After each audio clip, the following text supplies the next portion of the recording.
মৰমৰ ছাত্ৰছাত্ৰীসকল এই ইউটিউব চেনেললৈ তোমালোকক আজি পুনৰবাৰ স্বাগতম।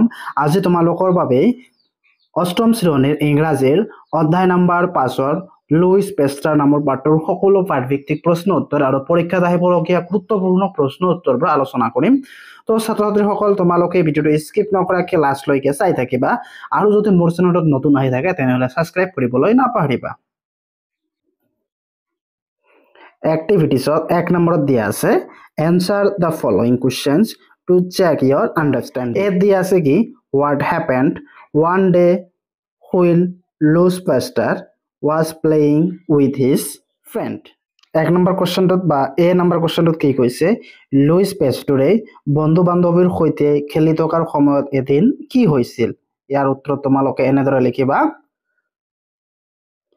He saw a man was running toward him and the man was very frightened. They said the news to Louis that someone had been bitten by a mad wolf from the mountain. Louis knew that the wolf was suffering from rabies. Question B দিয়া আছে What does rabies cause in human being? ইয়াত কি কৈছে rabies ৰোগে মানুহৰ দেহত কি সৃষ্টি কৰে। ইয়াৰ উত্তৰ তোমালোকে এনেদৰে লিখিবা Rabies is a viral disease that cause inflammations of the brain in humans and others animals বা mammals. সিত কি কৈছে What experiment did Pasteur conduct on rabbits? Pasteur শহাপহুৰ ওপৰত কি পৰীক্ষা কৰিছিল। ইয়াৰ উত্তৰ তোমালোকে লিখিবা He treated the ailing rabbits by injecting them with the some virus and succeeded in curing them. Question D দিয়া আছে Who was Pasteur's first human patient? Was his treatment successful? পেষ্টুৰে প্ৰথম মানৱ ৰোগী কোন আছিল তেওঁৰ চিকিৎসাৰ সফল হৈছিল নেকি। ইয়াৰ উত্তৰ তোমালোকে এনেদৰে লিখিবা His first human patient was a school boy who was bitten by a mad dog. His treatment was successful as the boy slowly fully cured. তাৰপিছত কোৱেশ্চন ইত কি কৈছে Where and when did the French government establish the Pasteur Institute? What is the famous for? France চৰকাৰে কত আৰু কেতিয়া পেষ্টুৰ institute স্থাপন কৰিছিল কিহৰ বাবে বিখ্যাত। ইয়াৰ উত্তৰ তোমালোকে এনেদৰে লিখিবা In 1888 the French government founded the Pasteur Institute in Paris. It is famous for the study of biology, microorganisms, diseases and vaccines. 2 নম্বৰত কি কৈছে You must have noticed that the lessons has many word related diseases. Read the lesson carefully and note down this word in the words below.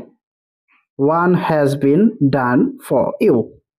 ইয়াত কি কৈছে তোমালোকৰ পাঠটো ভালদৰে পঢ়িলে চাবা বহুত কেইটা বেমাৰ আছে তাত এই বেমাৰবিলাক ভালদৰে চাই তোমালোকক এই খালি জায়গাবিলাকত পূৰ কৰিব লাগে। এটা তোমাৰ বাবে দিয়া আছে যেনেদৰে ডিসিজ ভাইৰাছ আৰু বাকি কেইটা তোমালোকক ফিল আপ কৰিব লাগে। তো ইয়াত ফিল আপ কৰিলে তোমালোকৰ অসুবিধা হ'ব পাৰে সেই কাৰণে তোমালোকৰ বাবে ডাইৰেক্ট উত্তৰ লৈ আহিছো তোমালোকে এইবিলাক ইয়াত ভৰাই দিলে বাকি বিলাকত এইটোত ভৰাই দিলে তোমাৰ উত্তৰখিনি হৈ যাব। তো তোমালোকৰ ডাইৰেক্ট উত্তৰটো লৈ আহিছো। তো ইয়াত চোৱা এই ভাইৰাছটো তাত তোমালোকে পাইছা তাৰপিছত এইবিলাক তোমালোকে ইয়াত লিখিলে হৈ যাব experiment patients treatment rabies virus deadly cure inject vaccine microorganisms আৰু বায়োলজি এইবিলাক তোমালোকে খালী বাকচবিলাকত ভৰাই দিলে হৈ যাব। 3 নম্বৰত কি কৈছে? Here are 5 friends sharing information about diseases. Complete their dialogues with information from the lesson. ইয়াত দিছে পূজা beware of animal bites. ইয়াৰ খালী ঠাইত কি হ'ব তোমালোকক লিখিব লাগে। তো তোমালোকক উত্তৰটো কৈ দি আছো। উত্তৰখিনি তোমালোকে এনেদৰে লিখিবা beware of animal bites, you may get rabies. তাৰপিছত B2 কৈ দি আছো Rohan, malaise is a deadly disease. It can lead to pneumonia, diarrhea, etc. কি কৈছে? Measles is deadly disease. It can lead to pneumonia, diarrhea, etc.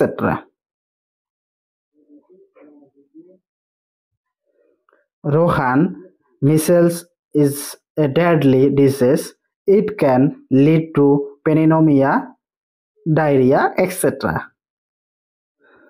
তাৰপিছত seed হ'ব Pushpa, rubella infection can lead to children born with congenital birth defect as blindness,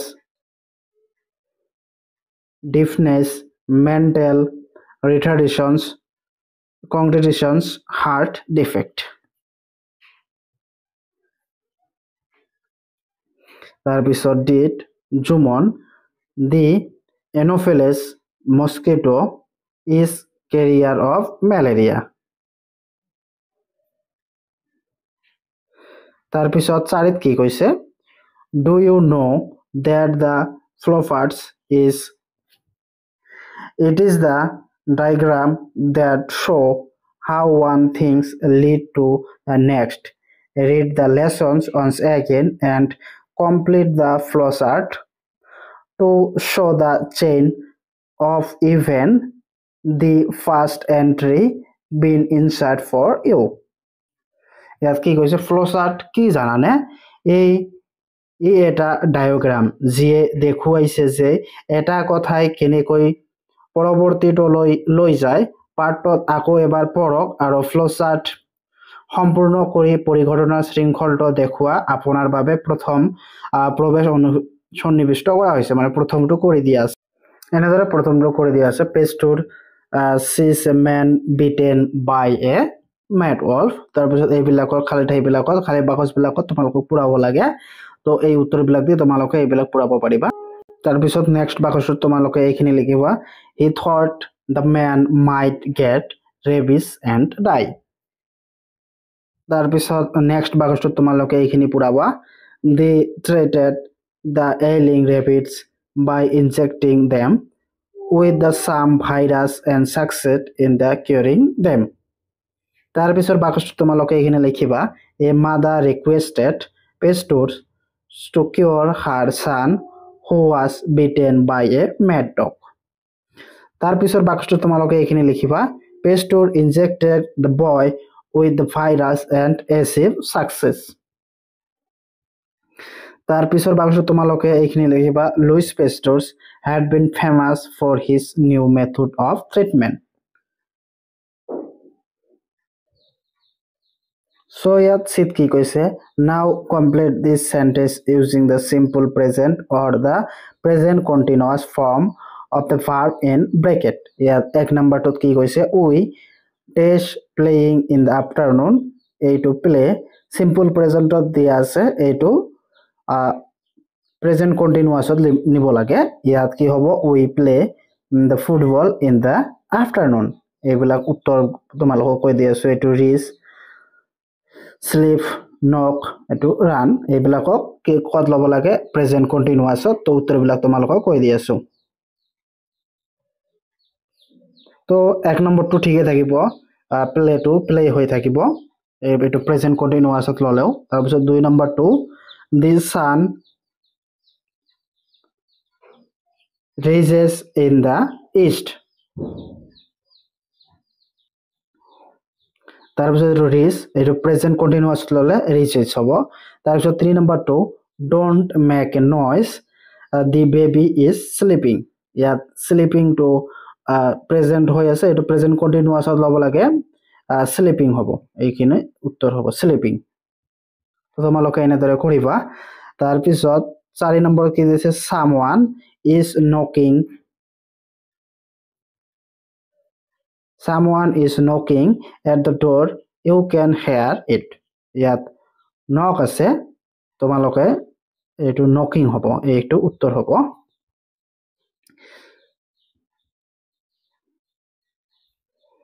তাৰপিছত 5 নম্বৰত the man is running toward the bus, ইয়াত run আছে, এইটো simple প্ৰেজেণ্টত ল'লে running হ'ব।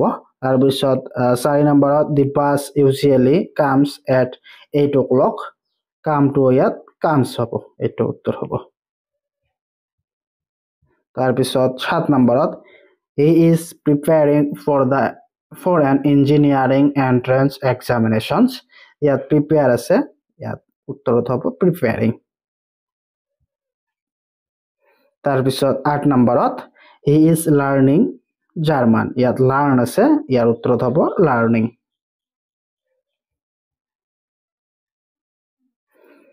7 নম্বৰত কি কৈছে, let's see how much you have understood, তুমি কিমান বুজি পাইছা চাও বা চাও আহা। ক্রিয়া বন্ধনীত complete this sentence, complete the sentence using the simple past or the past continuous।